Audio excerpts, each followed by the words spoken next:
All right, everybody. Thank you for joining us back for the weekly cycle class that we are going to continue doing. As long as I have breath in my lungs and God allows me to do it, I will show up and I will keep explaining God's truth and power specifically to overcome addiction, which people just need to know that there's a way, 100% guaranteed way to never ever relapse again. And that's my passion in life. And the gospel's for anybody, not just addicts and alcoholics, of course, but God has allowed me to focus on a specific group of people that I happen to be a part of, and that's drug addicts and alcoholics.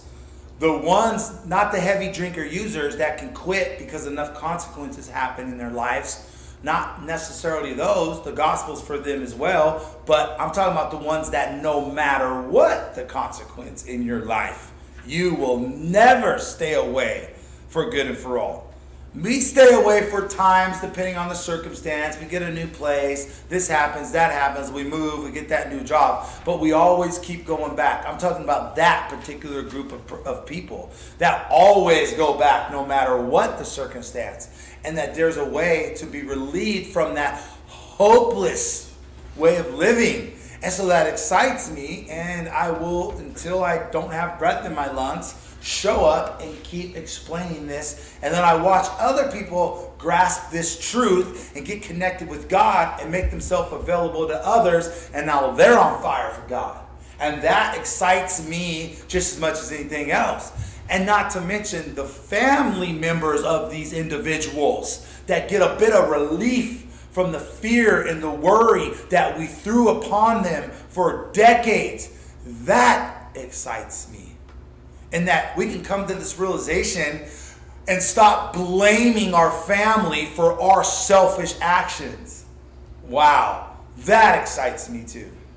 So, before we go back to page 3 of Bill's story, where we left off, I wanted to read a little portion out of page 86 from Upon Awakenings. This is writing step 11. This should be a part of our daily approach, playing out the steps in our life, which works the part, staying in the 3 parts. The first part is the mind as we work the steps and let the steps play out in our lives. Part of that is so important that we on a daily basis have a daily approach to God, surrendering our will to Him, asking Him for His help each and every day, renewing our mind with His Word, spending time in prayer and in worship every single morning.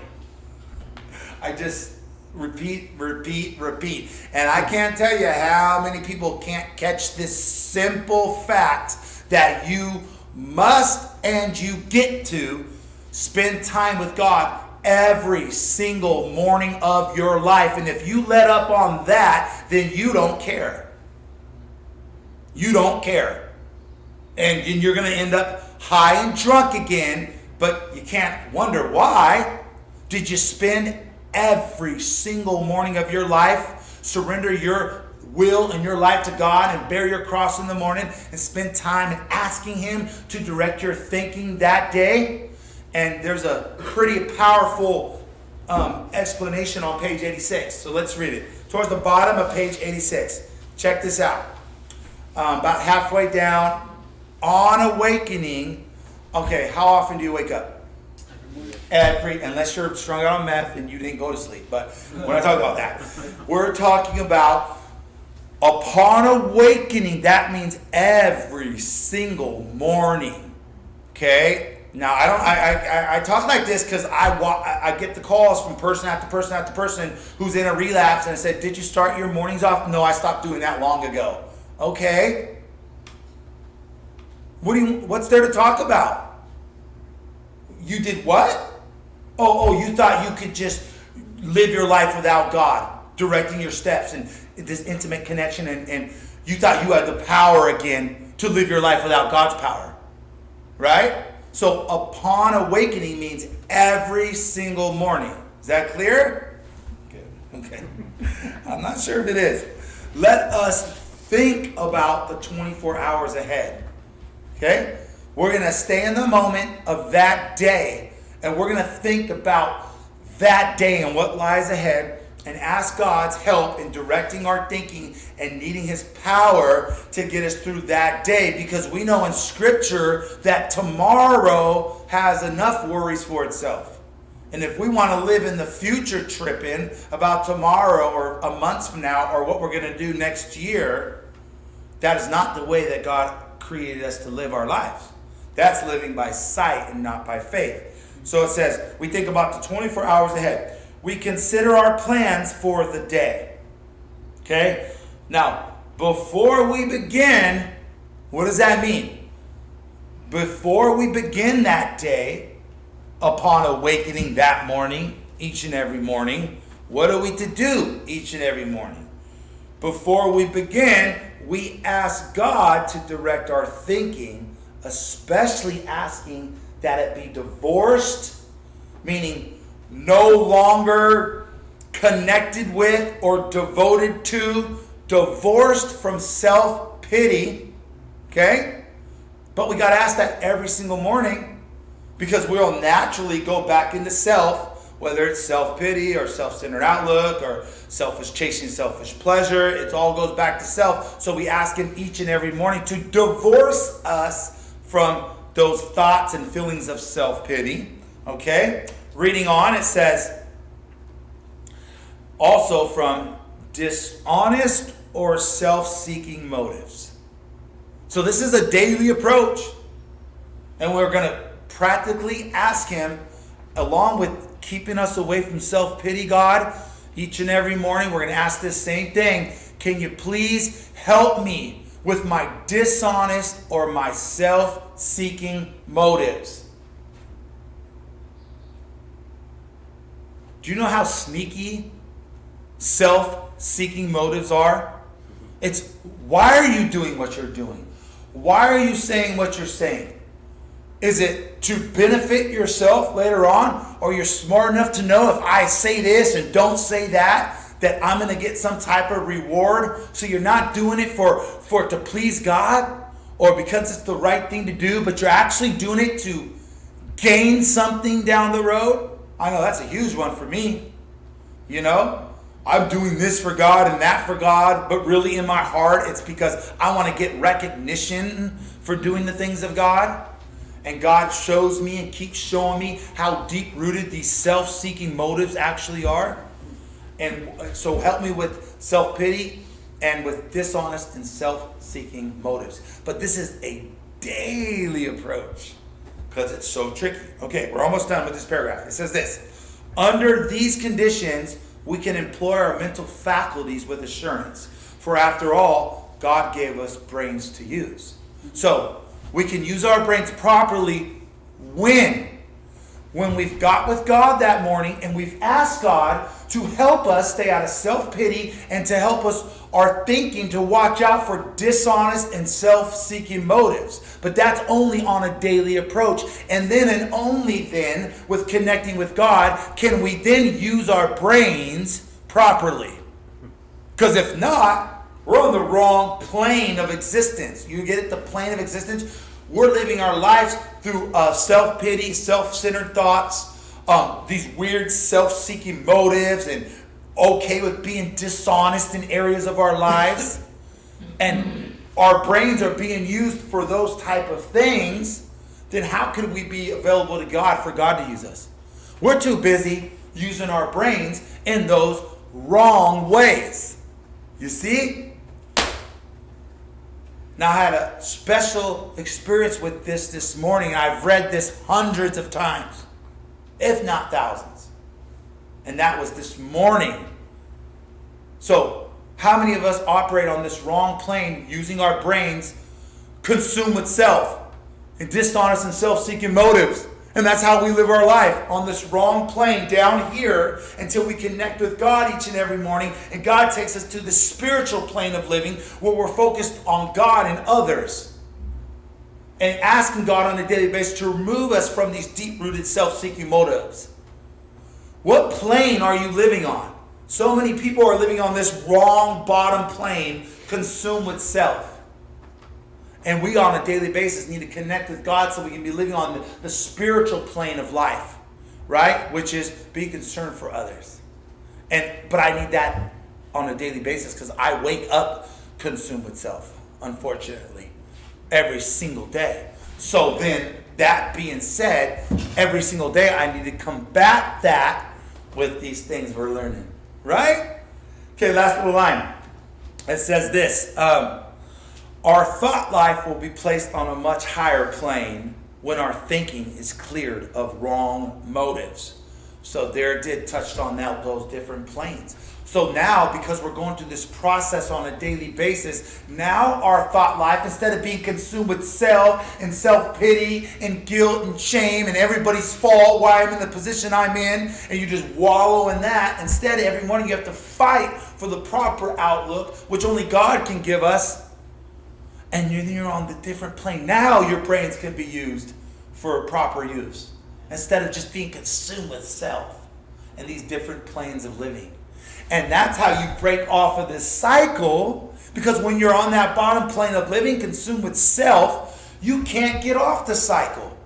There is no getting off this cycle, because you're wrapped up in self-pity and selfish and self-centeredness, feeding this spiritual condition that's manifesting itself in being restless and irritable and discontented and feelings of depression and anxiety and bipolar and schizophrenia and all these different terms they want to call a person who is consumed with self.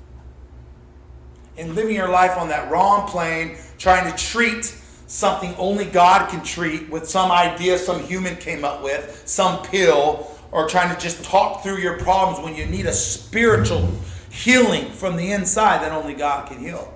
But if we keep living a self-centered life and talking through our self-pity problems and never really addressing the problem, how are you ever going to change? You won't change.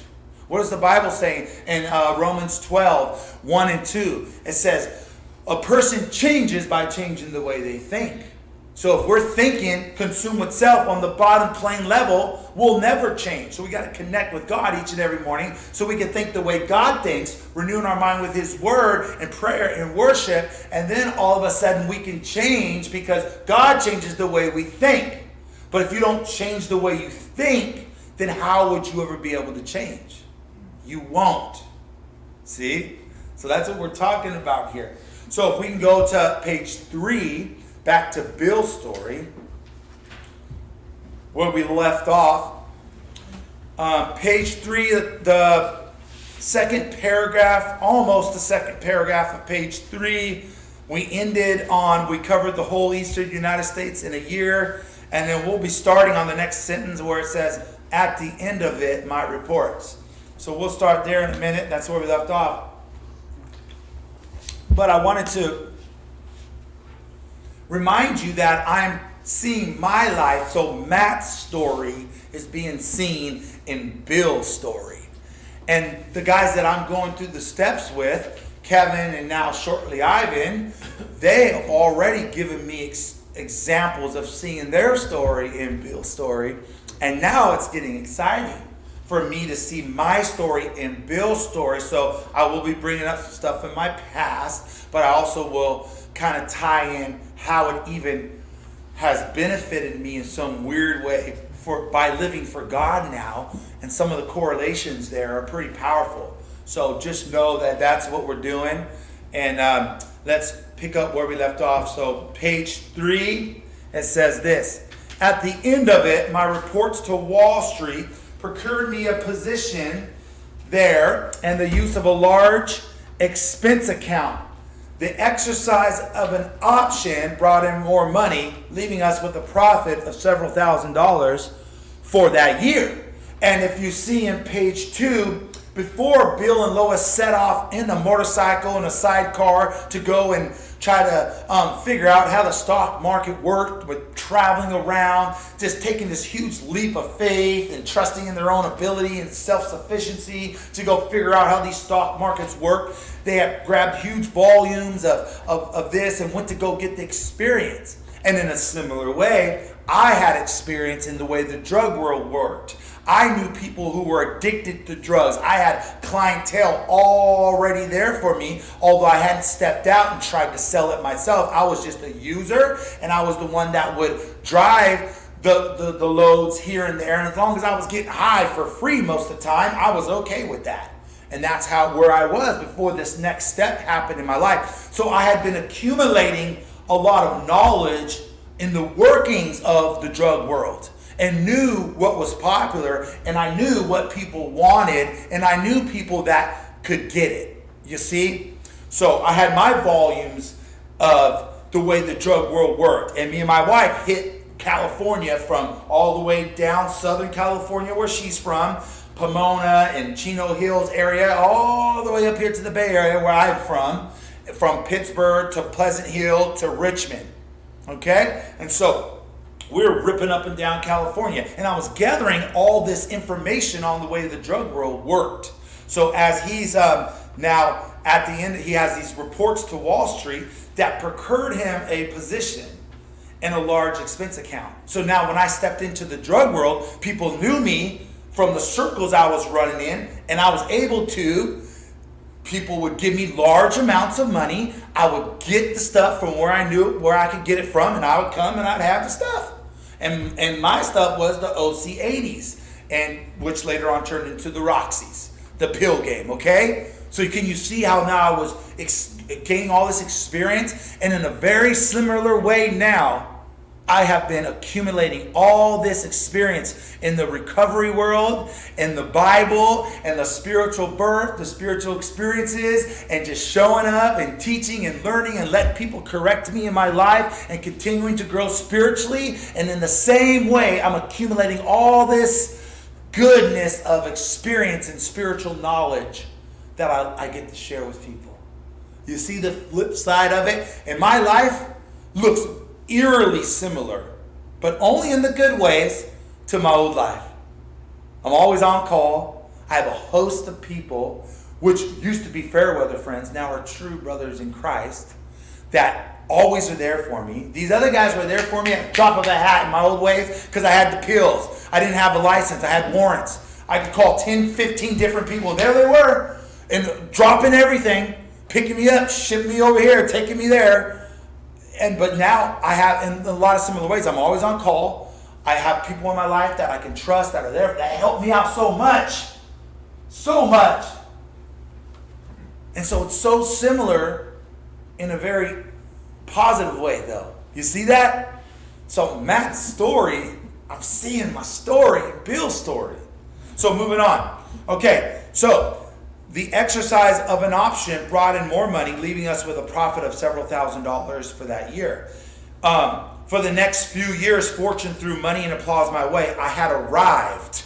You see, now you got to remember when the OCs turned into OPs and the gel put in them, it looks like it was over. But I remember there was Roxy 30s with the same ingredients, like I told you guys last week. So when people thought there was no way to continue moving forward because of my investigation work and my experience out there, I remembered, oh no, wait a minute, there could be a way of moving forward. In my misdirected faith that I had, that God would later use directed in the right area towards Him. But I'm exhibiting faith. Oh, wait a minute. No, we might not be out of this yet. There may be a way. So let's see what happens. So for the next few years, fortune threw money and applause my way. I had arrived. My judgment and ideas were followed by many to the tune of paper millions. The great boom of the late 20s was seething and swelling. The great boom of the 2008 to 2010 was seething and swelling in the pill game. And then once people were dying across the nation, they put the gel in, and then I had the idea of the Roxy 30s, which took off just like the other ones did. And I had this great boom of 2008, 9, 2010. Now, I'm telling you all this because my story is fitting in this story some way and somehow. How is this possible? Do you see what's happening? Of course, mine's a little different, but it's fitting in this story. I'm just tripping right now. Watch this. Okay, so great boom was seething and swelling. Okay, drink or opiate use was taking an important and exhilarating part in my life. There was loud talk in the jazz places uptown. Everyone spit in thousands and chattered in millions. It was taking off. I'm out here in the Bay Area from as far as Antioch and Oakley all the way up Pittsburgh, Concord, Wanted Creek, into Danville and San Ramon, taking off. It trickled into the high schools, to the older people. It was crazy. This plague started overcoming the opiate pandemic in America. People were dying left and right. And it's terrible and it's sad looking back on it now. But that's what was happening. That's the truth of the situation. It was taking off like wildfire.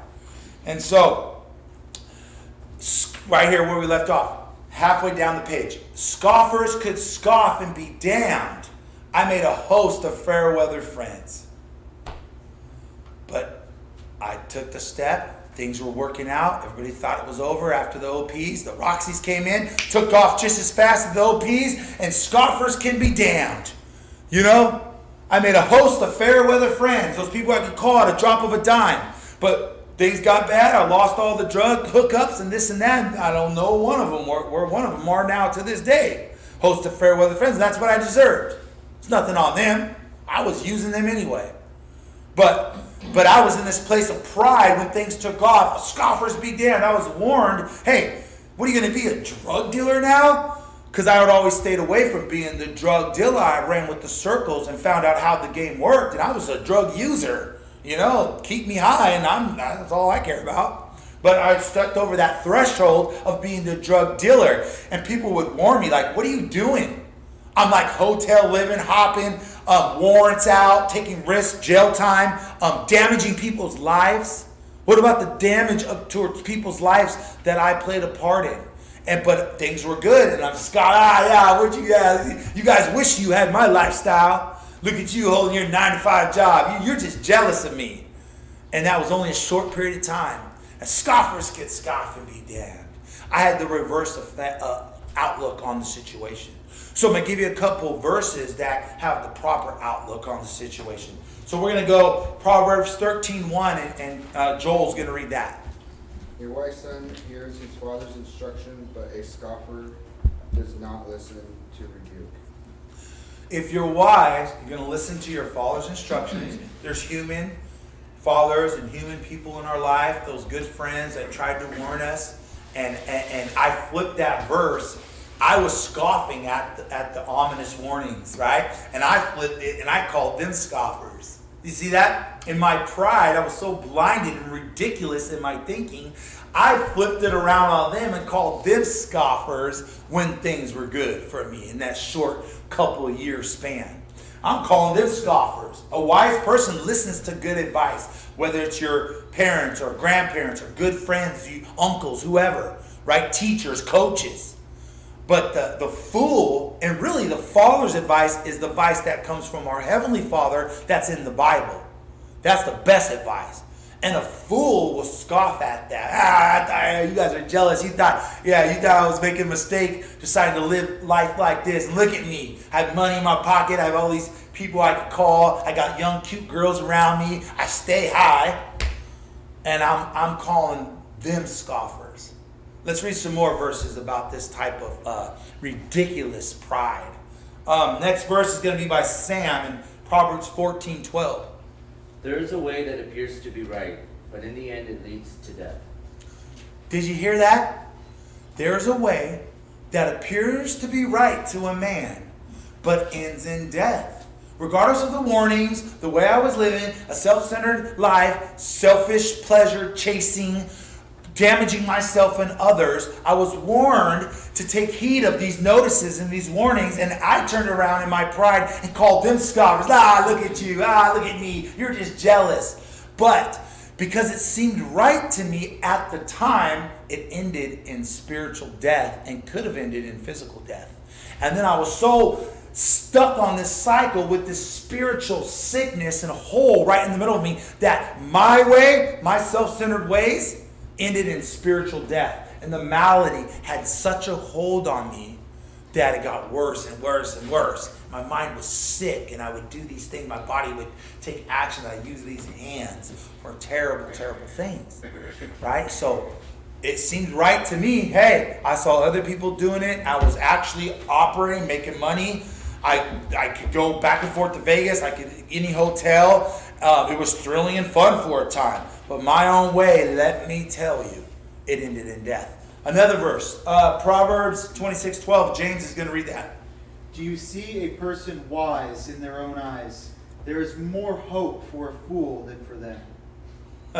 If you're wise in your own eyes, you think your way is right, you don't listen to the warnings, you can't take correction and direction, you're going to end up knowing the hard way, like I did, that we just end up in a foolish situation and we become fools. You know, Proverbs 3:5-6 says that we do not lean on our own understanding, because our way seems right in our prideful outlook and leads to spiritual death and feeds the spiritual malady. So these are some warnings that I didn't pay attention to, and I end up finding out the hard way. So let's go back to the reading, and we'll see how far we get today. Let's see. So scoffers could scoff and be damned. I made a host of fair weather friends, didn't I? Now check out this next paragraph. My drinking or using assumed more serious proportions, continuing all day and almost every night. So the progression of the disease got worse and worse and worse, and it turned into this thing where I was using all day and night, or you were drinking or doing whatever you were doing all day and night, were you not? It got so bad that I would be sick. Now, if you're drinking alcohol, you'll have the tremors and the shakes in the morning. You have to get something in you, right? If you're doing heroin or opiates or pills or something, you will physically be sick and be dope sick, and you have to put something in you. You're doing Xanax bars and stuff, you can go into seizures, and it grabs such a hold on you that you're a slave to it.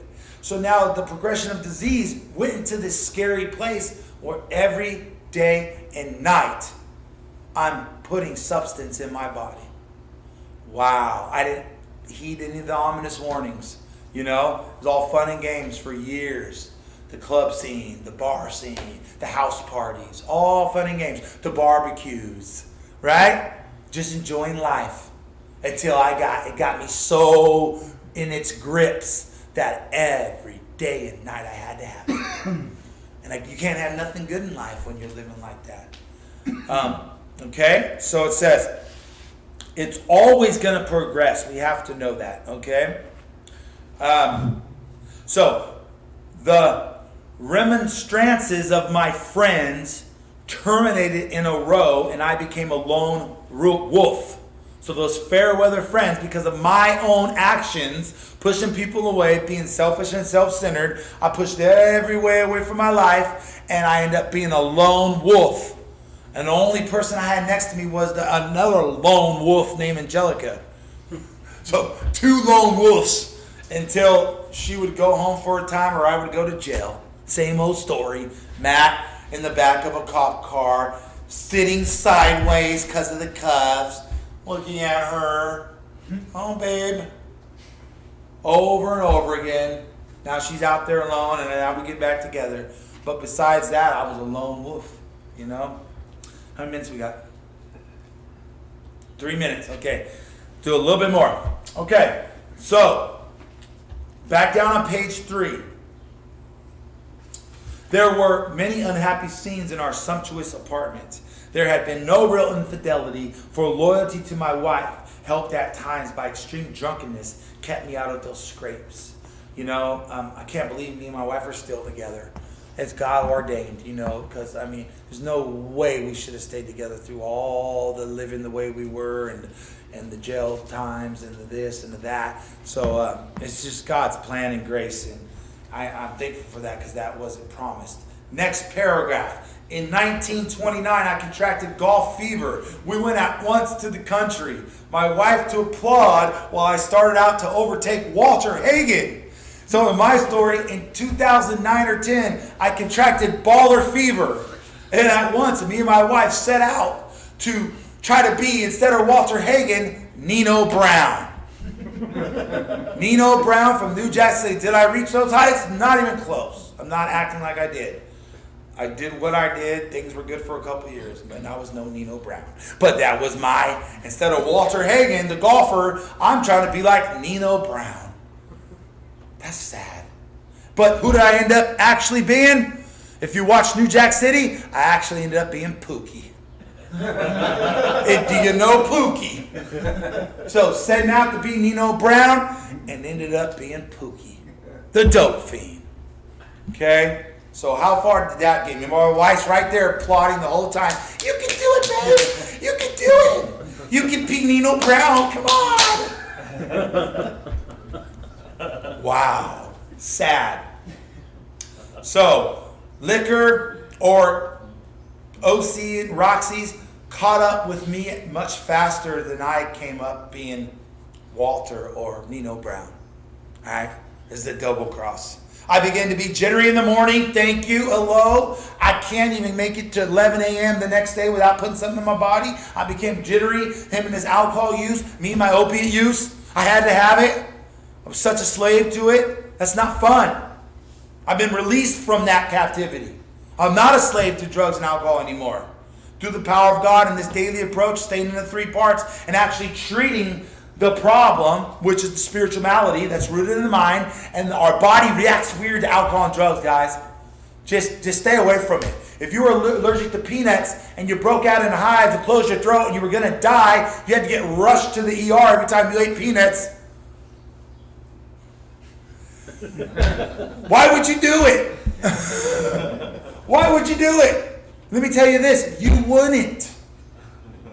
That's why the body piece, we're allergic to drugs and alcohol. It reacts different to us. But we're drinking over this internal condition that only God can treat and the things of God. Did you not know this?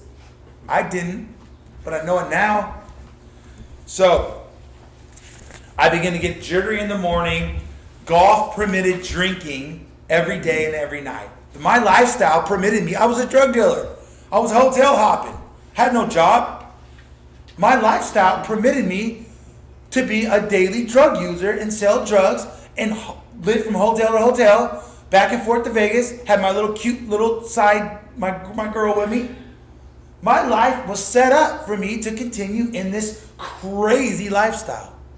This absolutely, people from the outside were like, what are you doing?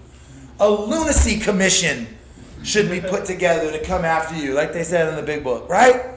I was living so crazy, like out of a ridiculous movie, right? And all caught up to me. So it says, so every day and every night, it allowed me to continue. It was fun to caroom around the exclusive course, which had inspired such awe in me as a lad. I acquired the impeccable coat of tan one seems upon the well-to-do. The local baker watched me roll fat checks in and out of his till with assumed skepticism. So as I'm living this lifestyle, I'm carooming around. Everybody gets to know me as the guy that has the pills, and so I have a reputation now, which the cops were hearing too. We don't talk about that side of it, and I'm just living this lifestyle, right? Just people that I used to buy from are now looking at me with skepticism because I'm the one who has it. The ones that I sold for just to stay high are coming to me to get the load now. They can't get it and I have it. They're probably looking at me like, what would you turn into this, you know? And I'm eating it up and loving it, and my pride and arrogance and ignorance, you know, they're looking at me with skepticism. And I acquired this carefree lifestyle, you know? And later on, this impeccable tan that I got and my wife got, because we lost this lifestyle and we're walking around homeless. And we had this leather-faced looking tan on us because we were outside all the time. I'll stop right there today. So we'll continue to go through the Bill story and try to show you my life in it, and always bring it back to my life's so much better now. Okay? So see you next week.